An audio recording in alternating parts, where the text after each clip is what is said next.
क्योंकि मैं मंडिहा से चलकर यहाँ आया हूँ, तो मंडिहा के तमाम नौजवान साथियों को धन्यवाद करता हूँ कि वो हमारे कंधे से कंधे मिलाकर बहुजन सोसाइटी के इतिहासों को अपने लोगों में पहुंचाने का काम करते हैं। देखिए, मैं 25 साल का नौजवान हूँ और मैं बाबा साहब का विरासत को 2018 तक नहीं जान पाया था। मैं जब इंटर का परीक्षा देकर वापस आया, हमारा गांव में एक छात्रावास में लड़का रहता था जिसका नाम संतोष सुरसुरिया है। जब उन्होंने बाबा साहब डॉक्टर अम्बेडकर के बारे में हमें बताया तो हमें मन ही बहुत गुस्सा आया, क्योंकि मैं बजरंग दल का हिस्सा था। और बाबा साहब के बारे में जब वो लड़का मुझे बताया तो बहुत ज्यादा मैंने गाली दिया उस लड़के को। वो लड़का आखिरकार बाबा साहब के बारे में हमें बताया, और जब हमने बाबा साहब के बारे में पढ़ा तो मैं सच कह रहा हूँ, घर में बैठ कर रो दिया था। मैं बताने की कोशिश कर रहा हूँ क्योंकि यहाँ बड़े बड़े वक्ता आए हैं लोग, और तमाम यहाँ सिंगर लोग हैं जो अपने गाने के माध्यम से आप लोग को समझा रहे हैं। मैं भी आप लोग को बाबा साहब का थोड़ा सा इतिहास बताने की कोशिश करूंगा, और अगर मैं थोड़ा गलत दूंगा तो मुझे टैग करने की कोशिश करिएगा। बाबा साहब डॉक्टर अम्बेडकर सबसे बोला है कि शिक्षित बनो, संगठित रहो, संघर्ष करो। बाबा साहब ये बात जब गौतम बुद्ध को जाने तब बोले। हमारे मसीहा पूरे विश्व को शांति का मार्ग पर लेकर जाने वाले तथागत गौतम बुद्ध सबसे पहले बोला है कि बुद्धम शरणम गच्छामि, धम्मम शरणम गच्छामि, संघम शरणम गच्छामि। यही बात को बाबा साहब ट्रांसलेशन करके शिक्षित बनो, संगठित रहो, संघर्ष करने के नारे दिए, क्योंकि हमारे लोग 1947 से पहले ये देश जो है हिंदू राष्ट्र हुआ करता था, और हिंदू राष्ट्र में हमारे देश के अंदर जो नाली हुआ करते थे, जो तालाब हुआ करता था, उसमें कुत्ता पानी पीता था, लेकिन हमारे पूर्वजों को पीने का अधिकार नहीं था। मुझे बहुत ये आ रहा है कि इतना बड़ा गांव और इतना कम जनसंख्या, क्योंकि ये लोग बाबा साहब के पहले तो जान नहीं पाए हैं और न जानना चाह रहे हैं। बाकी यहाँ जो लोग हैं उन लोग को धन्यवाद देने का मैं काम कर रहा हूँ। देखिए, 1947 से पहले देश हिंदू राष्ट्र हुआ करता था, उस समय हमें कोई अधिकार नहीं था। मैं थोड़ा सा इतिहासों पे बात करना चाहता हूँ। इस देश में तमाम ऐसे शक्तियां हैं जिन्होंने हमें, ऐसे तमाम लोग हैं जो हमारे पुरखों को, तमाम माताओं को, तमाम नौजवान साथियों को बताने का काम करते हैं। मैं विश्वास दिलाने का काम कर रहा हूँ। कोई ऐसा शक्ति नहीं थी कि हमारी मुक्ति का मार्ग खोल सके। एक स्कूल में बहुत पहले एक दशक में पूछा गया था कि बताओ कौन ऐसा चीज है कि तुम देख सकते हो लेकिन छू नहीं सकते। उस स्कूल में बैठे तमाम बच्चों ने बताया हम चांद को देख सकते हैं लेकिन छू नहीं सकते।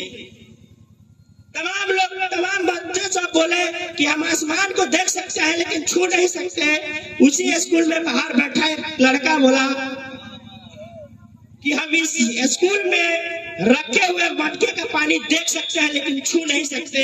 उस लड़का का नाम था डॉक्टर अम्बेडकर, जिन्होंने हमें संविधान बनाकर, प्रावधान देकर आज इतना अधिकार दे दिए कि कुर्सी पर स्वाभिमानी बनकर हम लोग बैठते हैं।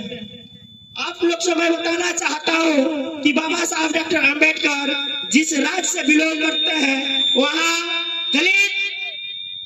दलित को पढ़ने का अधिकार नहीं था। जब बाबा साहब के पिताजी अंग्रेज ब्रिटिश सरकार में जॉब में थे, उसके कारण बाबा साहब डॉक्टर अम्बेडकर माध्यमिक परीक्षा पास कर लेते हैं। और जब माध्यमिक परीक्षा पास करते हैं तो वहाँ के राजा का नाम था छत्रपति साहू जी महाराज, जो कुर्मी जाति से बिलोंग करते हैं, जो हमारे बहुजन सोसाइटी के एक हिस्से है। 6743 जातियां का वो भी हिस्से है।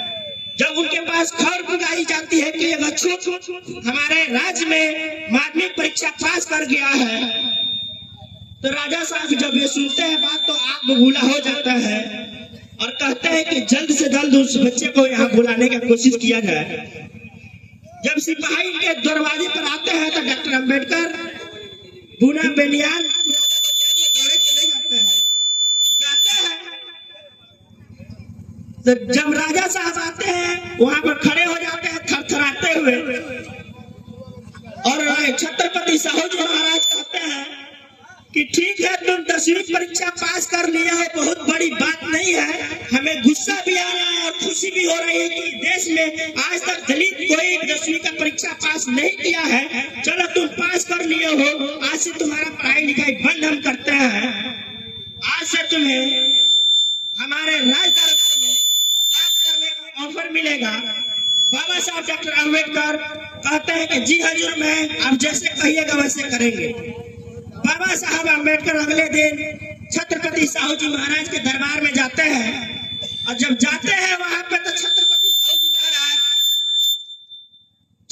साहू जी महाराज अपने रूम से बाहर आते हैं और कहते हैं कि डॉक्टर अम्बेडकर तुम आ गए। डॉक्टर अम्बेडकर अपने सिर झुका के कहते हैं कि हाँ राजा साहब हम आ गए हैं, बोलिए क्या आदेश है, क्या करो।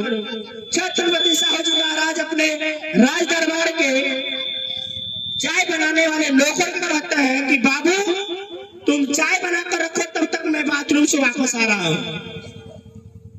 जब छत्रपति साहू जी महाराज फ्रेश होकर आते हैं तो देखते हैं कि जो उनका नौकर था वो खड़े ही खड़े मुंह देख रहा था, चाय बनाया नहीं था। छत्रपति साहू जी महाराज कहते हैं कि अरे यार तुम चाय अभी तक क्यों नहीं बनाए। आखिरकार अंततः उनका नौकर कहता है कि राजा साहब इस राज दरबार के भले ही आप राजा हो, लेकिन मैं हिंदू धर्म के अनुसार उच्च कोटि से बिलोंग करता हूँ। आप शूद्र हो, मैं यहाँ का ब्राह्मण हूँ। आप यहाँ अछूत को बुलाकर नौकरी पर रखोगे, मैं आपको चाय बनाकर पिलाऊंगा। वहां पर उनका पूरा बर्तन फेंक देता है, वहां से वापस जाता है।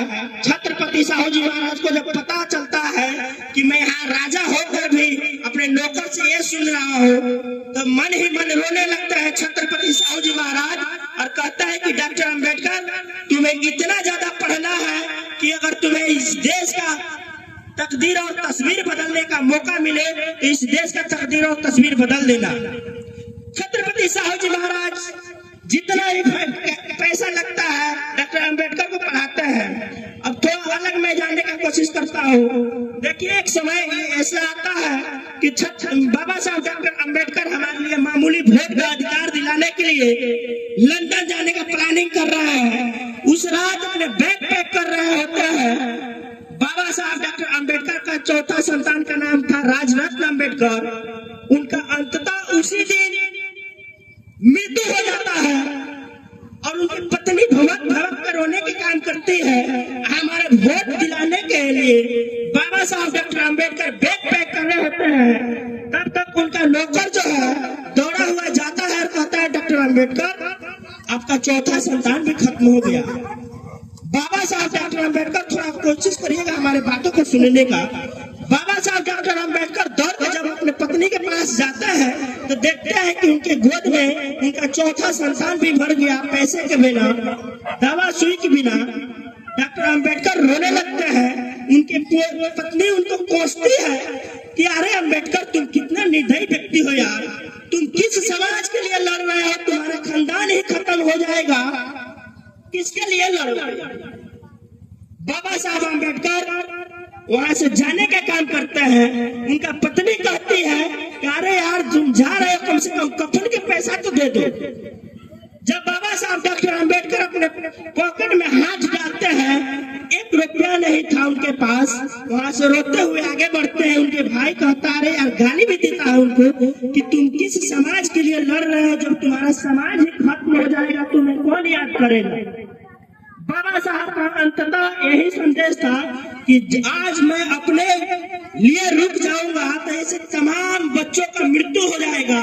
और बाबा साहब अम्बेडकर वहां से बचते हुए हमें लंदन जाते हैं वोट के अधिकार दिलाने के लिए। वहां भी उनका विरोध होता है, कांग्रेस के लीडरों के द्वारा बोला जाता है कि ऐसा कोई वहां कुछ भी नहीं है, भेदभाव कुछ नहीं है।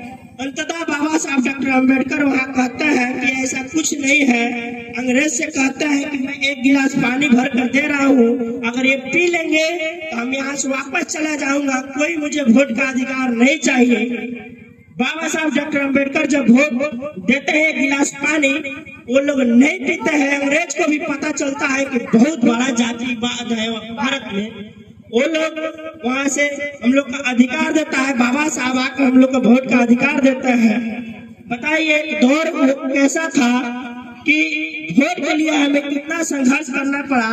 आज बड़े बड़े लीडर आते हैं आपके बस्तियों में। मैं सच बोल रहा हूँ कि अगर आपका वोट का अधिकार नहीं होता तो कोई आपका हालचाल पूछने ही नहीं आता।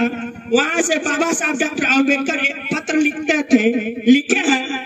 उस समय फोन नहीं हुआ करता था, हर जगह बात नहीं होती थी। बाबा साहब कभी भी फूट कर नहीं रोए थे। उस समय अपने पत्नी का लेटर लिखते हैं कि जिस औरत से बाबा साहब डॉक्टर अम्बेडकर शादी किए थे, लव मैरिज किए थे, वो बड़े बड़े सपने दिखाए थे उस औरत को, उस माँ को कि मैं बैरिस्टर हूँ और तुम्हें कोई दिक्कत होने नहीं दूंगा।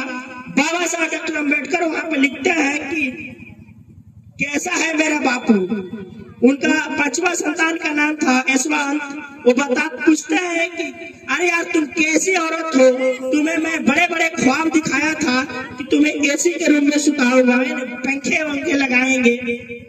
वहां रोते हैं फुट फुट के अम्बेडकर, इसलिए कि जिस सपने बड़े बड़े सपने दिखाकर उनको शादी किए थे, वो माँ ने गोबर पात अपने जीविका चलाई थी। बहुत बड़े बड़े वक्ता आए हैं, वो अपना वक्तव्य करेंगे।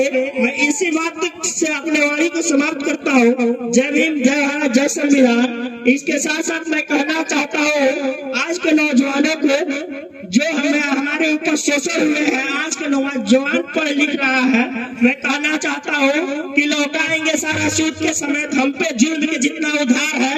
और ताकत तुम्हारे पास है सितमगरों का, हमारे पास ज्योति फूले अम्बेडकर और तैयार है। जय भीम, जय भारत, जय संविधान।